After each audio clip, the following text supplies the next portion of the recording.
안녕하세요. 김성길 목사와 함께하는 GTS 말씀 묵상 시간입니다.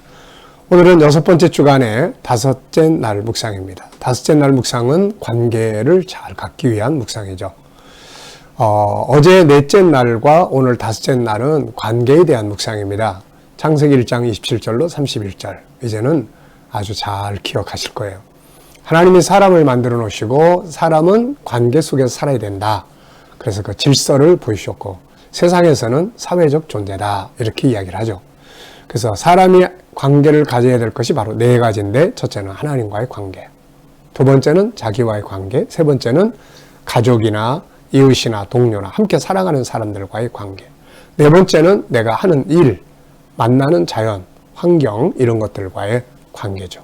이 4가지 관계를 잘 만들면 행복하게 살 수 있고 하는 일이 성공할 수가 있게 되는 거죠. 성공한 사람들의 이야기 이렇게 쭉 들어보면은 자기가 하고 있는 일하고 굉장히 친해져요. 전문가가 되는 거예요. 그러다 보니까 그 하는 일이 이 사람에게 좋은 열매를 돌려주는 거죠. 그게 창세기 1장 28절과 29절의 관계입니다. 자, 오늘도 우리가 먼저 말씀을 통해서 관계를 우리가 생각하고 그리고 우리가 오늘도 주어진 주제에 대한 관계를 우리가 성공적으로 잘 만들어가는 그런 하루가 되시기 바랍니다. 자, 오늘은 이제 관계 속에서 환경과 좋은 관계예요. 환경. 우리가 살아가고 있는 환경, 내 업무, 공부하는 학생들은 공부와 좋은 관계를 갖는 것이죠. 자, 그럼 오늘도 우리 본문 말씀을 먼저 한번 같이 읽도록 하겠습니다. 본문이 짧기 때문에 이제 아마 다 암송하고 있으리라 생각을 합니다. 자, 한번 같이 읽어보죠. 요한복음 21장 15절로 17절. 그들이 조반 먹은 후에 예수께서 시몬 베드로에게 이르시되 요한의 아들 시몬아 네가 이 사람들보다 나를 더 사랑하느냐 이르되 주여 그러하나이다. 내가 주를 사랑하는 줄을 주께서 아시나이다. 내 어린 양을 먹이라 하시고 또 두 번째 이르시되 요한의 아들 시몬아 네가 나를 사랑하느냐 하시니 이르되 주여 그러하나이다. 내가 주님을 사랑하는 줄 주님께서 아시나이다. 이르시되 내 양을 치라 하시고 세 번째 이르시되 요한의 아들 시몬아 네가 나를 사랑하느냐 하시니 주께서 세 번째 네가 나를 사랑하느냐 하심으로 베드로가 근심하여 이르되 주님 모든 것을 아시오매 내가 주님을 사랑하는 줄을 주님께서 아시나이다. 예수께서 이르시되 내 양을 먹이라. 네. 자, 오늘 주제는 환경과 좋은 관계 갖기입니다. 환경, 내가 부딪혀 있는 어떤 상황, 또 내가 하는 어떤 일, 또 내가 살아가는 주변의 어떤 상황들, 이런 것들과의 좋은 관계를 갖는 것이죠. 자, 먼저 감사한 일 3가지 적어 보시기 바랍니다. 어제 하루를 지내시면서 감사했던 것들이 무엇인지, 또 오늘을 시작하면서 감사한 일들이 무엇인지, 힘들고 어려운 일이 있어도 그 속에 안 좋은 쪽보다는 감사의 일들을 찾아서 감사할 수 있는 그런 감사의 달인들이 되는 것이 아주 중요합니다. 자, 질문입니다. 1번, 오늘 본문을 읽고 나서는 어떤 느낌이 느껴지시나요? 네, 어제 느껴진 것들이 오늘 다시 느껴지나요? 아니면 또 더 깊은 것, 더 새로운 것들을 느끼게 되나요? GTS 묵상의 장점은 바로 그런 데 있습니다. 그냥 흘러가 버릴 것을 더 깊이 생각하고 또 다시 생각하니까 또 다른 것들을 느껴지게 되고 깨닫게 되는 거죠. 자, 저는 2가지를 생각을 해봤습니다. 하나는 이런 게 느껴지는 거예요. 두 사람의 대화를 다른 제자들도 분명히 같이 들었을 것이다. 이렇게 생각이 돼요. 예수님과 베드로 같이 조반을 먹었습니다. 예수님께서 베드로만 따로 데리고 저쪽으로 가셔서 야 베드로야 너 이 사람들보다 저 사람들보다 나를 더 사랑하니 이렇게 하신 게 아니고 아마 같은 자리에서 그런 말씀을 하시지 않았을까 그런 생각이 들어요. 본문을 보면은 뭐 따로 가셨다는 말씀이 안 나타나기 때문에 그렇다면은 두 사람의 대화를 이렇게 듣고 있는 제자들의 마음은 어떤 생각들이 들었을까? 아니 왜 예수님이 베드로한테만 저런 말씀하시지? 어떤 사람은 아마 베드로가 예수님 부인하신 거기 때문에 예수님이 베드로에게 특별히 저런 말씀하시는가 보다.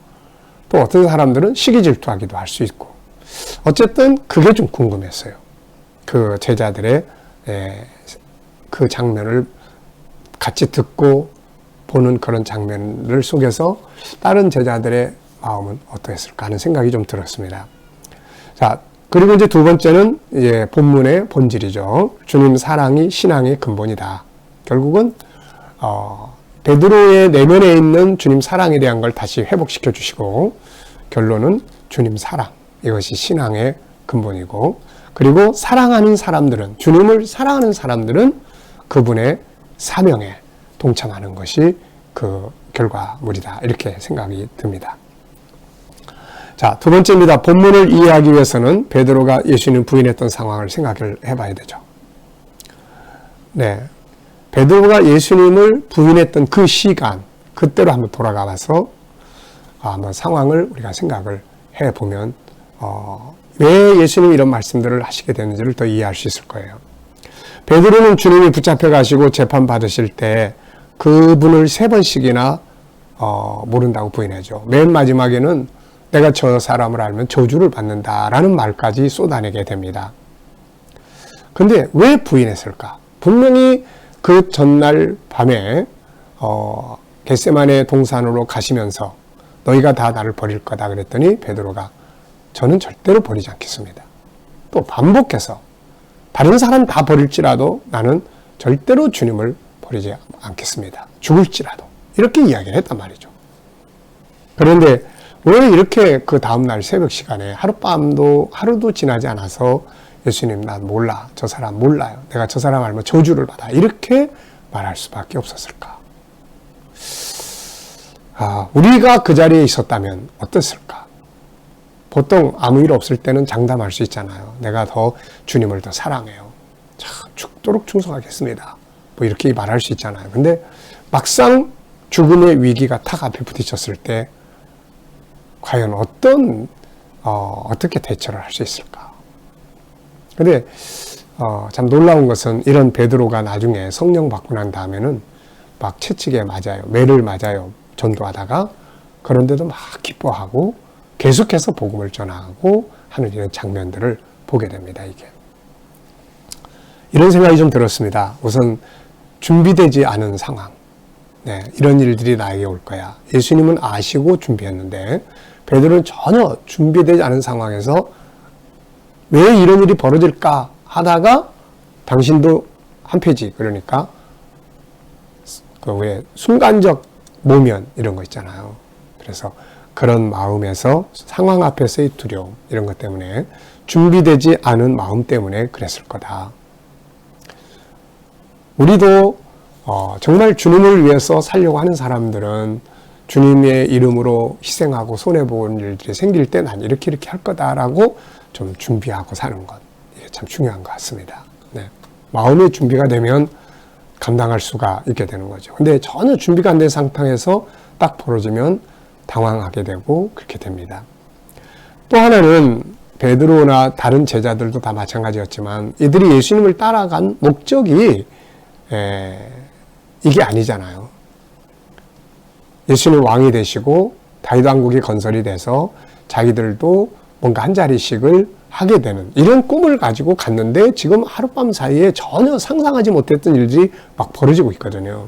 그래서 진리에 대한 바른 이해가 없이 주님을 따라다녔던 것, 이런 게 하나 있고, 준비되지 않은 상태에서 현실의 상황이 딱 위기가 왔을 때 모면하고자 하는 이런 인간의 나약한 마음, 이런 것들이 있었던 것 같습니다. 그래서 우리도 이제 정말 예수님을 따라가는 목적이 어디에 있어야 되느냐, 세상 나라를 얻는 거냐, 그게 아니고 영생, 정말 죄사함받고 구원받고 천국, 여기에 있어야 되느냐. 당연히 거기에 있어야 되겠죠. 그래야 세상에서 좀 손해를 봐도 내 목적은 저기 가는 거야. 그리고 손해 볼 수 있는 준비가 될 수가 있거든요. 그래서 오늘 저와 여러분들이 예수님을 따라가는 목적이 어디에 있는지 우리가 한 번쯤 생각해 볼 수 있으면 좋겠습니다. 자, 그리고 이제 그가 예수님을 부인하고 난 다음에 그의 마음은 어땠을까? 저는 이제 심리 상담을 많이 하잖아요. 그래서 보통 아픈 마음을 가진 사람들의 이렇게 그 상황을 이렇게 보면 자기가 다른 사람으로부터 또 어떤 환경으로부터 어려움에 처해 있음으로 인해서 오는 경우도 있어요. 그런데 또 어떤 부분은 내가 다른 사람에게 상처를 준 것 때문에 보통 이제 우리 부모님들이 자녀들이 잘못되고 그러면 다 내 탓이에요. 다 내 탓입니다. 다 내가 잘못해서 그런 거예요. 그래서 자기 학대를 하면서 그 학대로 인해서 우울증이라든지 뭐 대인 기피라든지 무기력이라든지 또 자기 분노라든지 이런 것들이 많이 나타나는 경우를 보게 됩니다. 베드로 같은 경우는 예수님이 난 널 몰라. 그래서 주님으로부터 상처를 받은 게 아니라 자기가 예수님에게 상처를 줬죠. 그 얼마나 큰 상처입니까? 그렇게 호언장담하던 제자가 지금 혼자 재판받고 멸시받고 침뱉음을 당하고 그런 상황에서 내가 저분을 알면 난 저주를 받을까 이러고 있으면 얼마나 주님이 인간적인 입장에서 본다면 마음의 상처가 컸겠습니까? 그런데 오히려 주님은 괜찮으신데 베드로가 지금 마음에 병이 생겨버린 거죠. 그래서 어떤 심리적인 상황이 됐을까요? 우선 가만히 생각해 보면은 무슨 자신에 대한 분노가 일어났을 거예요. 아휴, 이 바보. 왜 그렇게밖에 못했어? 네, 그런 거. 그 다음에 다른 사람 보기가 너무 민망할 거예요. 다른 제자들. 특히 예수님을 볼 면목이 없는 거죠. 네. 그리고 그런 거 생각하면 그냥 우울해지고 그러다 보니까 다른 게 다 귀찮고 무기력에 빠지는 거죠. 이런 것들이 바로 베드로의 심리 상태였을 거다. 이대로 가면 베드로는 사실 주님의 일을 할 수가 없습니다. 네, 그래서 예수님께서 오셔서 이거를 치료하시려고 세 번 질문을 하신 거죠. 네. 자, 세 번째입니다. 주님을 따라가다가 어려운 환경을 만나거나 내 생각대로 되지 않을 때 나는 어떤 태도를 취하게 되는가? 예수님을 따라가다가 내 생각대로 잘 안 될 때 있잖아요. 어려운 일 만날 때 어떤 태도를 취합니까? 저는 그걸 참 경험을 해봤어요. 모태 신앙인으로부터 살아오다가 가족들이 한 분 한 분 교통사고로 세상을 막 떠나기 시작하면서 몇 년 사이에 아버지는 병으로 돌아가시고 또 형님, 형수님 교통사고, 어머니 또 이렇게 교통사고 막 이러니까 나중에는 이제 예수님이 안 믿어지기 시작하는 거예요. 안 믿는 친척들이 와가지고도 너네 집은 도대체 왜 이 모양이냐? 예수밖에 모르는 집안이. 이런 말을 하게 되면 할 말이 없었고 나중에 마지막 결론은 예수님은 없는 거다. 이런 생각까지 하게 됐던 거죠. 그래서 결국은 예수를 안 믿으려고 하고 석가모니도 또 연구하게 되고 이렇게 이제 됐었던 거죠. 그러다가 하나님께서 다시 불러주신 겁니다. 기독교의 본질이 뭐야? 불교를 조금 들여다보니까 불교는 종교적인 것이라기보다는 철학적인 것이구나. 이거를 생각하게 됐고 그렇다면 기독교는 뭐지? 네, 그래서 그때부터 기독교의 본질을 다시 찾기 위해서 노력하기 시작했고 그 결과물로 천국 복음을 찾게 되었던 것입니다. 참 이런 질문을 딱 하면 아무 일 없을 때는 당연히 이겨야지 당당하게 승리할 수 있어. 그런데 막상 그런 일을 딱 만나고 보니까 그래요. 너무 죄송스럽고 한편에는 또 그게 은혜의 길로 가는 통로가 됐던 것 같습니다. 자, 여러분들은 보통 어떻게 어려운 일을 만날 때, 내 기도대로 안 될 때 어떤 자세를 취하나요? 베드로는 어려운 환경을 딱 부딪히니까 모른다고 부인했고 저도 베드로과가 돼버렸었고 그래서 그 뒤에 진리를 알고 나면서 조금씩은 나아지는 것 같긴 해요. 그래도 인간의 나약함이 수시로 나타날 때가 참 많죠. 그러나 우리가 항상 정말 그런 것들을 잘 준비해서 어려운 일이 와도 주님 감사합니다. 이렇게 갈 수 있는 성숙한 믿음의 자리에 나아가야 되는 것이 저나 여러분 모두가 가야 될 목표가 아닐까 싶습니다. 자, 그런데 이렇게 하고 나면은 어려운 환경이 만났을 때 자기 이익을 쫓아서 신앙의 태도를 바꾸고 이렇게 되고 나면은 그 다음에가 이제 어떤 마음이 들까 하는 거죠. 지나고 나면 이걸 잘 극복하고 정말로 믿는 사람답게 이기고 나면 진짜 기분 좋잖아요. 근데 그러지 못했을 때는 피하고 나면은 부끄럽고 딴 사람 보기 민망하고 내가 싫고 막 이런 경우들이 생기죠. 그래서 그럴 때 주님의 만남, 십자가와의 만남 참이 중요한 것 같아요. 그래서 자기 학대하지 마시고 지금 베드로는 자기 학대하고 있어요. 그럴 때 예수님 오셔서 네가 나 사랑하는 건 내가 알아. 걱정하지 마. 그거 해주신 거거든요. 네. 자기 학대하지 말고 베드로가 했던 고백, 주님 내 마음 아시죠? 그래서 난 주님 정말 사랑합니다. 이런 고백을 드릴 수 있는 그런 자리에 꼭 서야 됩니다. 자, 네 번째는 주어진 환경과 친해지기예요. 자, 오늘은 환경과의 좋은 관계를 갖는 날입니다. 그래서 우리가 가지고 살아가는 모든 상황들, 환경들은 때로는 좋은 환경이 올 때도 있고 때로는 안 좋은 환경이 올 때도 있어요. 좋은 환경 속에도 장점, 단점이 있고 안 좋은 환경 속에도 장점, 단점이 있습니다. 좋은 환경 속에 있는 장점은 뭡니까? 평안하고 뭔가 할 수 있고 뭔가 공부할 수 있고 누군가와 나눌 수 있고 이게 좋은 장점이에요. 더 자기를 발전시킬 수 있고. 근데 단점은 잘못하면 게으르게 되고 나태하게 되고 나중에 도태하게 되고 허랑방탕하게 될 위험도 있고 이런 건 단점이에요. 그래서 항상 어떤 상황에 있어도 단점에 친해지지 말고 좋은 점하고 가까이 하는 게 중요합니다. 어려운 환경이 있다 하더라도 그 속엔 또 단점, 장점이 있어요. 단점이 있다면 힘들죠. 어렵고 고민스럽고 걱정되고 마음도 불편하고 삶도 어렵고 근데 또 장점이 있어요. 더 기도하게 되고 하나님을 더 간절히 찾게 되고 더 의지하게 되고 합력해서 선을 이룰 거야. 그러면서 자기가 깎여지고 또 단련되고 그러면서 어떤 새로운 일들을 만들어 나갈 수 있는 또 출발점이 되기도 하고요. 그래서 요셉 같은 사람은 어려운 환경에 부딪혔지만은 그러나 결국 그 속에 들어있는 좋은 점들을 찾아서 마침내는 성공을 한 케이스고 솔로몬 같은 경우는 좋은 환경이 있지만 그 환경 속에는 안 좋은 쪽하고 친해지면서 방탕하고 타락하다가 결국 망하게 되는 이런 결과가 오게 됐던 거죠. 그래서 지금 우리의 환경이 어떠냐보다는 그 속에 있는 어떤 점하고 친하게 지내느냐, 부정적인 면하고 친해지느냐, 긍정적 면하고 친해지느냐의 결과가 나타나게 되는 것이죠. 자, 여러분 환경이 어떻습니까?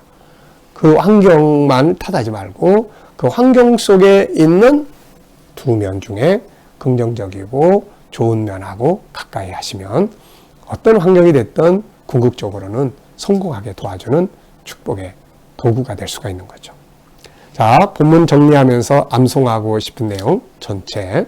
오늘 말씀 속에 느껴진 하나님 마음 무언가? 전 세 가지 적었어요. 하나는 건강하게 살길 바라시는 거예요. 하나님은 우리 마음이. 그 다음에 주님을 사랑하기를 바라시고 건강하게 사역하기를 바라시는 마음. 자, 그 다음에 이제 질문 두 개입니다. 두 개 적었는데요. 첫째, 주님의 질문을 받고 난 후 베드로의 마음은 어떠했을까? 주님의 질문을 계속 받을 때 베드로의 마음은 자꾸 어떻게 됐을까? 하나씩 이렇게 치유되는 역사들이 일어났을 것이다. 저는 그렇게 생각을 해요. 두 번째는 두 사람의 대화를 듣고 있던 다른 제자들은 어떤 생각들이 들었을까? 하는 질문들을 적어봤습니다. 자, 밑에는 이제 1, 2, 3 과제 1번은 자연 만물과 친해지는 거예요. 만물과 친해져요. 이름 알기, 특징 알기, 소통하기, 장단점 알기, 아름답게 활용하기, 사랑으로 관리하기. 자, 환경 속에 있는 보물과 친해지기예요. 자, 좋은 환경이다. 그럼 그 속에 장점, 단점이 있는데 어떤 부분하고 친해지는지. 또 어려운 환경이에요.